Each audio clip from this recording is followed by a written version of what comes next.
데이터 세상 속으로 지난주 사람들은 무엇을 궁금해했을까요? 구글 트렌드 검색어를 통해서 그 정답을 알아봅니다. 지금 제 옆에 있는 김규리 아나운서 나와 있고요. 안녕하세요. 네, 새로운 얼굴 뉴비 김서영 아나운서도 함께하고 있습니다. 안녕하세요. 네, 좋습니다. 자, 그럼 국내 트렌드 5위부터 알아볼게요.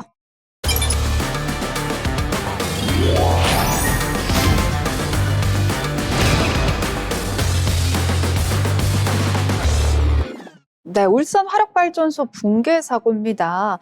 지난 6일이었죠. 울산 남구 동서발전 5호기에 보일러 타워가 무너졌는데요. 9명의 작업자 중에서 7명이 매몰되면서 대규모 인명피해가 발생했습니다. 네, 당시 구조물은 해체를 쉽게 하기 위한 취약화 작업 중이었는데요.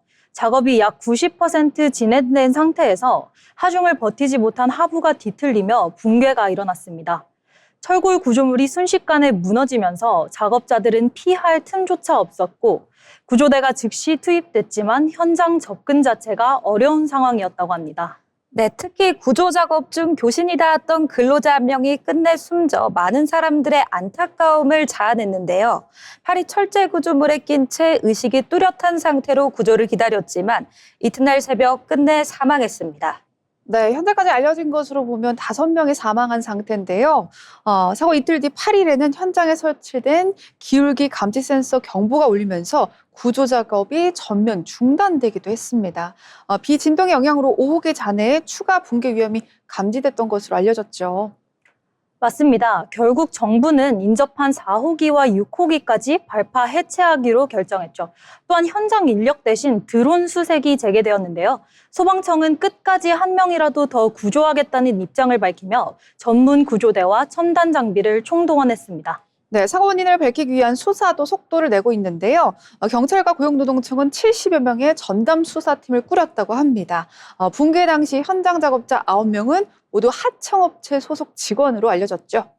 네, 해당 설비는 40년 이상 노후됐고 정비보다 해체가 더 안전하다는 판단 아래 공사가 진행됐지만 안전검증이 충분했는지에 대한 지적이 나오고 있습니다. 비슷한 시기에 포항 제철소에서 가스 누출 사건도 있었죠. 작업 현장에서 효율만이 아니라 생명 중심의 산업 안전 체계로 전환해야 한다는 생각이 들게 하는 사건이었습니다. 네, 계속해서 구조 작업 이어지고 있습니다. 나머지 분들도 모두 다 무사하길 바란다라는 생각이 듭니다. 계속해서 4위 키워드 보시죠.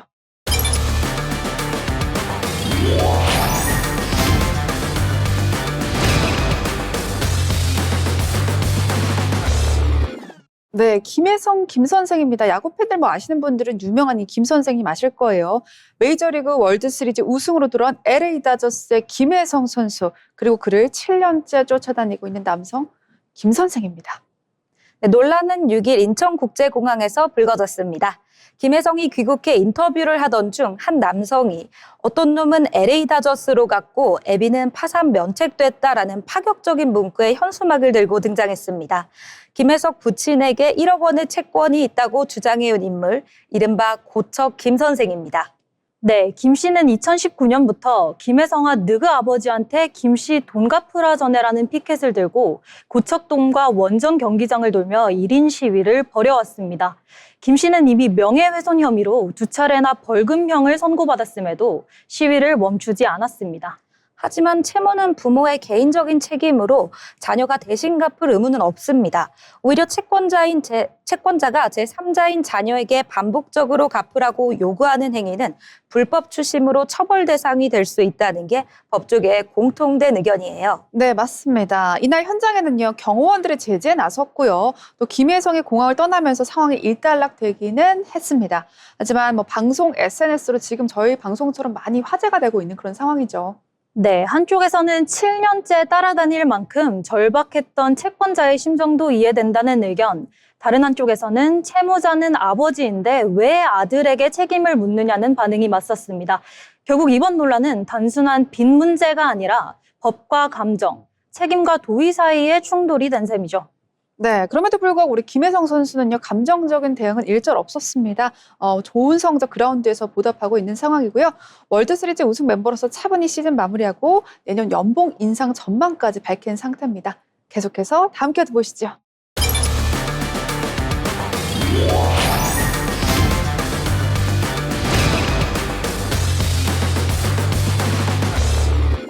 네, 지난 한 주 방송과 그리고 SNS를 뜨겁게 달궜던 키워드 성시경 매니저입니다. 이 성시경 매니저가 이제 19년 정도 성시경 씨와 함께 했는데 수억 원대 금전 피해를 밝힌 사실이 알려지면서 대중에게 큰 충격을 줬던 사건입니다.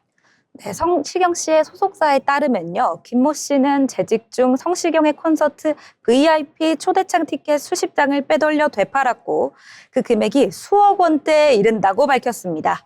심지어 일부 금액은 배우자 명의 계좌로 이체한 정황까지 포착됐습니다. 네, 특히 대중이 더 충격을 받은 이유는 전 매니저가 직접 안표상을 잡는 모습을 SNS에 인증하며 안표 단속에 앞장섰기 때문인데요. 그런 인물이 뒤로는 안표 거래를 통해 수익을 챙겼다는 정황이 드러나면서 대중들의 비판이 쏟아졌습니다. 네, 이 전 매니저가요, 성시경 씨 유튜브에 정말 출연을 자주 했던 단골 게스트 중에 한 명이었단 말이에요. 그런데 이렇게 방송 출연하면서 알려진 얼굴들이 이런 사기를 감행한다는 게 사실 굉장히 놀랍고, 결국 회사는 내부 조사를 통해서 해당 직원을 퇴사 조치했다고 합니다. 네, 이번 사건은 지난주 화제가 됐던 티켓베이 안표 논란과도 연관성이 있는데요. 안표 문제의 심각성을 인지한 국세청은 이들 안표 거래 세력의 단속에 나선 상황입니다. 네, 맞습니다. 정부와 국회에서도 관련 법안을 개정 중이죠. 매크로 사용 여부와 관계없이 부정 판매를 자체를 금지하고 판매 금액의 2배까지 과징금을 부과하는 공연법 개정안이 추진되고 있습니다. 또한 티켓베이와 같은 중개 플랫폼에 대한 감독 규제 강화 논의도 이어지고 있습니다. 네, 결국 이번 사건은요, 단순한 개인의 사기 사건이라기보다는 티켓 산업 전반의 공정성과 신뢰를 묻는 사건이 된 것 같습니다. 이제는 안표 시스템 제도가 신뢰를 어떤 지켜주는 그런 구조들이 마련되어야 되지 않나라는 생각이 드는데요. 공정한 문화산업 환경이 하루빨리 자리 잡기를 바라겠습니다. 그럼 계속해서 다음 키워드 보시죠.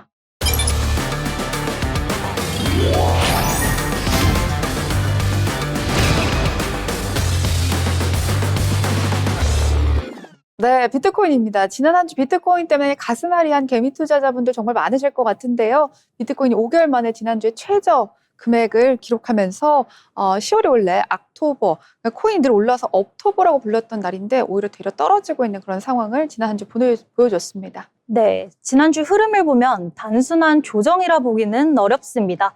비트코인은 한때 98,000달러까지 떨어졌다가 다시 10만 달러 초반으로 회복했는데요. 투자자들 사이에서는 이제 상승장이 끝난 게 아니냐는 우려가 커지고 있습니다. 그렇다면 이번 하락의 원인 어디에 있을까요? 네, 이번 하락에는 여러 요인이 겹쳤는데요. 먼저 미국 연준 파월 의장 발언이었습니다. 그는 물가 안정을 확신하기 어렵다며 12월 금리 인하가 지연될 가능성을 비췄죠. 결국 시장에서는 긴축이 더 길어질 수 있다는 불안감이 커졌습니다. 네, 사실 이렇게까지 떨어질 이유가 굳이 있을까 싶기도 하지만 또 여기다 미국의 셧다운 장기화도 영향을 줬습니다. 정부 기능이 마비되자 가상자산 관련 입법 논의가 중단된 상태고요. 또 연방정부 일부 기능이 중단되는 셧다운 사태는 지난달 1일에 시작돼서 이달 5일 트럼프 정부 일기 때인 35일 기록을 이미 넘어선 그런 상황입니다. 네, 미국 상원이 연방정부 셧다운을 끝내기 위한 최종 논의에 들어갔습니다. 트럼프 대통령은 10일 아주 빠르게 나라를 열게 될 것이라고 밝혔습니다. 마지막으로는 비트코인 고래들의 움직임이었습니다. 초창기 보유자로 알려진 오웬 군덴 지갑에서 대량의 코인이 거래소로 이동한 게 포착됐는데요. 코인을 거래소로 옮긴다는 건 매도 신호로 받아들여지면서 시장 심리를 급격히 냉각시켰습니다. 네, 그럼에도 불구하고 장기 투자자들은 여전히 비트코인을 성장 중인 자산으로 보고 있죠. 하락 속에서도 저점을 노린 매수세가 이어지고 있고 일부 전문가들은 이번 조정을 성숙 단계로 가는 성장통이라고 해석하고 있습니다. 네, 그렇습니다. 비트코인, 해킹, 투기, 또 급락 등 다양한 이제 제동 속에서 제도권 편입을 노리고 있는 그런 상황입니다. 기술 안정화가 함께 이루어질 때 비로소 디지털 금이라는 이름이 다시 한번 빛날 수 있지 않을까라는 생각이 드네요. 계속해서 다음 기회도 보시죠.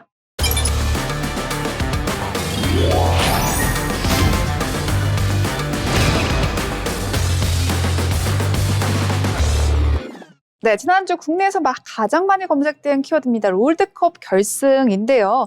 2025 리그 오브 레전드 월드 챔피언십 롤드컵이 이제 한국팀이 이기게 됐습니다. 모두가 뭐 예상했던 결과긴 하지만 한국팀 T1이 KT 롤터스를 상대로 3대2의 극적인 승리를 거두면서 세계 최정상의 자리 다시 한번 지켜냈습니다. 네, 결승전은 9일 중국 청두에서 열렸는데요. T1은 이번 승리로 통산 6번째 우승이자 3연속 재패를 달성했습니다. 페이커 이상혁 선수는 2013년 첫 우승 이후 무려 12년 만에 다시 결승 무대에서 트로피를 들어 올렸는데요. 다시 한번 살아있는 전설임을 증명했습니다. 네, 이번 우승으로 T1은 상금 약 40만 달러를 거머쥐었고 KT 롤스터는 준우승 상금 약 20만 달러, 약 2억 8천만 원을 받았습니다. 또한 우승팀에는 라이엇이 제작한 특별 한정 스킨 T1 2025 시리즈가 추후 판매되어 수익 일부가 선수단에 배분될 예정입니다. 네, 이번 결승은요, 한국 팬뿐만 아니라 전 세계 팬들이 주목한 그런 경기였단 말이에요. 네, 최고 동시 시청자 수가 무려 670만 명. 670만 명이 전 세계에서 이 경기를 지켜봤습니다. 또 SNS에서는 뭐 샵 페이커, 샵 T1 이런 키워드들이 상당히 인기를 끌었고요. 그래서 이전 경기에서 쓴 챔피언을 다시 한번 쓸 수 있을까라는 고민들이 있었는데 굉장히 결국에 우리 페이커가 전략적 승리를 이끌어냈습니다. 네, 경기 내용도 정말 드라마 같았는데요. KT가 1세트를 따내며 기세를 잡았지만 T1은 페이커의 아지르와 제우스의 제이스가 폭발적인 플레이로 2세트, 4세트를 따내며 결국 마지막 5세트까지 가는 풀세트 승부, 결국 구마유시의 결정적인 한타로 경기를 마무리했습니다. 네, 맞습니다. 그리고 무엇보다 이번 결승은 한국팀 대 한국팀, 2017년 이후 8년 만에 한국 내전 결승전이었다는 점이 화제였죠. 이제는 세계 무대에서 열리는 한국 리그 결승전이라는 말이 나올 정도인데요. T1은 이번 우승으로 통산 6번째 월드 챔피언, 역대 최다 우승을 다시 한번 갱신했습니다. 네, 이재명 대통령도 이번 우승에 대해서 축하 메시지 전달했단 말이에요. 대통령은 이렇게 말했습니다. e스포츠 역사에 길이 남을 쾌거다라고 이야기하면서 세계 무대에서 대한민국의 이름을 빛낸 선수단에게 깊이 감동했다라는 축전을 전했습니다. 또 앞으로도 e스포츠와 문화 발전을 적극적으로 뒷받침하겠다라고 밝혔죠. 네, 대통령의 축전은 단순한 격려를 넘어 e스포츠를 하나의 국가 경쟁력 산업으로 인정하는 메시지로 읽힙니다. 게임이 단순한 여가가 아니라 문화, 기술 산업이 결합된 영역으로 성장했다는 방증이기도 하죠. 네, 리그 오브 레전드 뭐 전 세계 팬들이 즐기는 정말 레전드 스포츠 그리고 글로벌 스포츠 중에 하나라고 볼 수 있겠죠. 그 중심에서 대한민국 e스포츠의 저력을 다시 한번 증명해냈습니다. 지금까지 국내 트렌드였습니다.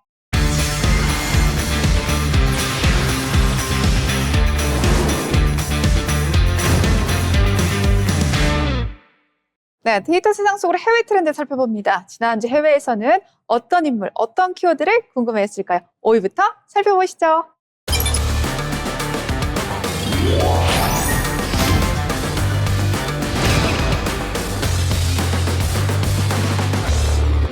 네, 그래미 어워즈 후보가 발표되면서 전 세계 음악 팬들의 관심이 폭발적으로 이제 늘어났죠.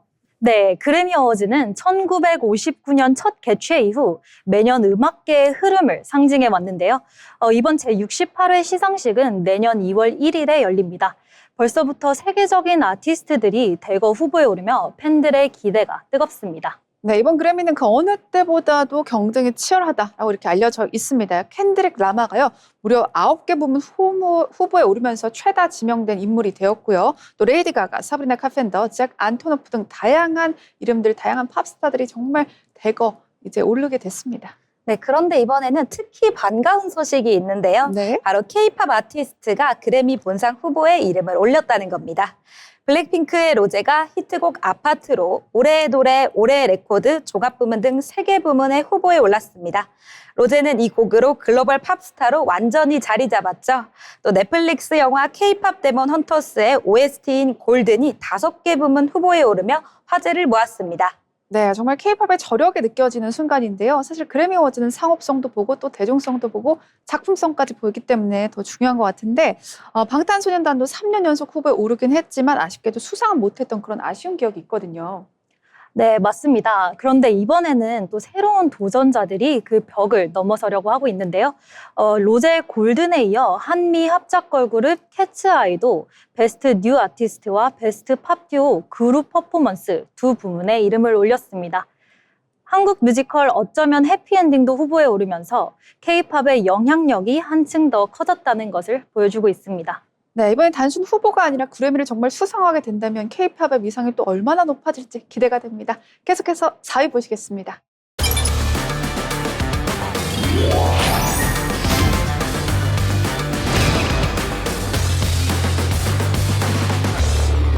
네, 자파르 잭슨입니다. 여러분이 아는 그 마이클 잭슨의 조카인데요. 마이클 잭슨의 삶을 다룬 영화 마이클에서 그의 조카가 삼촌의 일대기를 연기한다고 합니다. 네, 맞습니다. 자파르는 마이클 잭슨의 형이자 잭슨5 멤버였던 저메인 잭슨의 아들입니다. 어린 시절부터 음악과 무대에 익숙했던 그는 2019년에 솔로 뮤지션으로 데뷔했습니다. 저메인은 캐스팅이 발표되자 삼촌의 이야기를 전하게 돼 영광이다라며 감격스러운 소감을 전하기도 했습니다. 네, 이 영화 알고 봤더니 보헤미안 랩소디 만든 그레이프 킹이라는 프로듀서가 직접 만들었다고 해서 더욱더 화제가 된 것 같은데 예고편 공개만으로도 전 세계가 들썩였다면서요? 네, 그렇습니다. 지난 6일 공개된 티저 영상이 48시간 만에 무려 1억 회 이상 조회수를 돌파했습니다. 영상에서는 문워크, 스릴러, 빌리진 등 마이클의 전설적인 무대가 정말 정교하게 재현됐고요. 팬들은 조카 자파르를 두고 마이클이 부활한 것 같다는 반응을 보였습니다. 근데 영화가 개봉되기 전에도 논란이 터졌습니다. 일부에서는 마이클 잭슨의 삶을 너무 미화한 거 아니냐 이런 이야기도 있더라고요. 네, 제작 초기에 시나리오 수정과 법적 문제로 영화가 두 부작으로 나뉜다는 의혹이 돌았지만 아직 공식적으로 확정된 건 아닙니다. 초기 대본에는 마이클의 성추행 의혹이 포함됐다가 법적 문제로 삭제된 것으로 알려졌는데요. 이후 재촬영이 이어지면서 개봉도 내년 봄으로 미뤄졌습니다. 네, 게다가 마이클의 딸 파리 잭슨이 직접 불만을 제기했다고 하죠. SNS에서 시나리오가 부정확하고 허구가 많다며 아버지를 현실보다 너무 이상적으로 그렸다고 비판했습니다. 제작진은 이 영화는 논란을 넘는 게 아니라 그의 음악과 인간적인 고뇌를 함께 보여주는 작품이라고 해명했습니다. 네, 과연 이 영화 마이클이요 보헤미안 랩소디처럼 명작으로 남을지 아니면 이렇게 논란 속에서 사라지게 될지 잘 모르겠습니다. 귀추가 주목되는데요. 계속해서 다음 키워드 보시죠.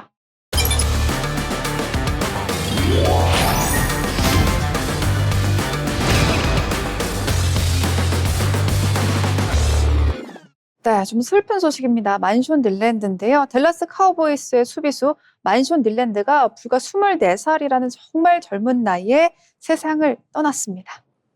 네, 닐랜드는 지난 6일 새벽 자택 근처에서 숨진 채 발견됐습니다.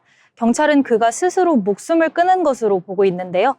사망 직전 가족에게 잘 있어라는 작별 문자까지 남겼던 것으로 알려져 팬들이 안타까움을 삼고 있습니다. 하지만 가족과 팬들은 정말 충격적이다라고 밝혀지고 있는데 닐랜드의 사촌은 그는 폭력적이지도 또 충동적이지도 않다. 도대체 왜 도망치다가 스스로 생을 마감한 건지 이해할 수가 없다. 이런 반응을 보이고 있어요. 네, 지난 5일 밤 닐랜드는 교통위반으로 경찰의 정지 명령을 받았는데요. 멈추지 않고 도주하다가 사고를 냈고 이후 도망친 그는 새벽에 숨진 채 발견됐습니다. 얼마 전에는 NFL 데뷔 첫 터치다운을 기록했고 가족 모임에 참석할 계획까지 세워둔 상태였다고 하는데요. 그래서 가족들은 그가 스스로 목숨을 끊을 이유가 전혀 없다며 경찰에 과잉 대응 의혹을 제기했습니다. 네, 정확한 사인은 아직 조사 중인 상황입니다만 NFL 선수들과 팬의 추모가 이어지고 있습니다. 또 그 리그에서는 깊은 슬픔을 느낀다라고 표현을 하고 있습니다. 네, 팀 동료들은 그는 조용하지만 헌신적인 선수로 기억했고 에이전트 역시 그는 모든 순간 진심으로 임했던 선수였다고 전했는데요. 댈러스 카우보이스는 경기 전 묵념으로 그를 추모했습니다. 네, 짧았지만 뜨거웠던 그의 경력, 많은 팬들의 가슴 속에 남을 것 같습니다. 계속해서 2위 키워드 보시죠.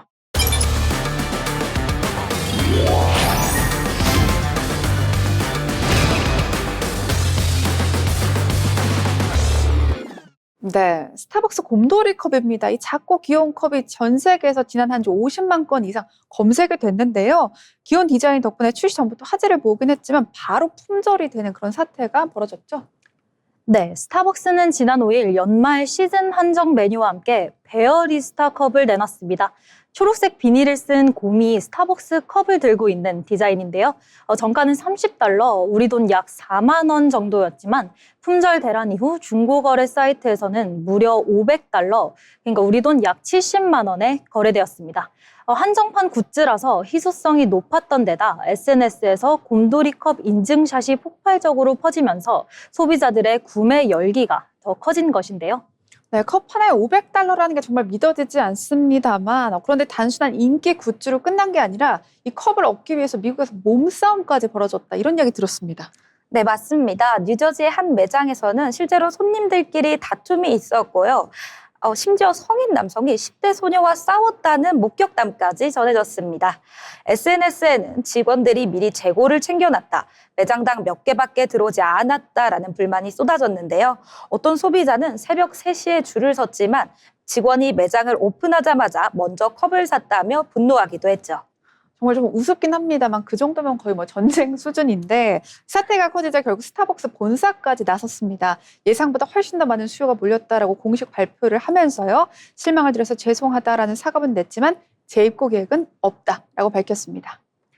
네, 맞습니다. 스타벅스 측은 재입고 여부에 대해서 이번 홀리데이 시즌엔 더 흥미로운 상품을 선보일 예정이라고만 했습니다. 그렇다 보니 소비자들의 반응은 여전히 싸늘한데요. 홍보는 대대적으로 했는데 공급은 턱없이 부족했다. 직원이 먼저 구매할 수 있는 정책을 바꿔야 한다는 비판이 이어졌습니다. 네, 일부 고객은 스타벅스의 팬심 마케팅이 너무 상술적이다라며 불매 선언까지 나섰습니다. 사실 스타벅스는 매년 시즌마다 이런 한정판 굿즈를 내놓고 있는데요.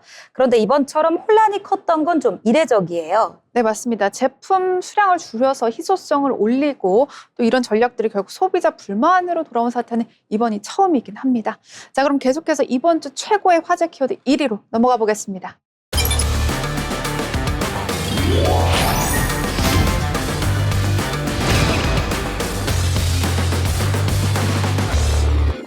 네, 딕 체니입니다. 미국의 전 부통령 이름이 키워드에 올라가면서 화제가 됐는데요. 미국 정치의 상징적인 인물인 그는 조지 부시 행정부 시절 미국의 안보 정책을 사실상 설계한 핵심 인물이었는데 사망했다고 알려졌습니다. 네, 체니 전 부통령은 지난 3일 폐렴과 심장질환 합병증으로 향년 84세로 별세했습니다. 그는 젊은 시절부터 심장질환을 앓으며 무려 5차례의 심장마비를 겪은 것으로 알려졌는데요. 네, 그는 2001년부터 2009년까지 미국의 제46대 부통령으로 재임하며 9.11 테러 상황을 직접 지휘했습니다.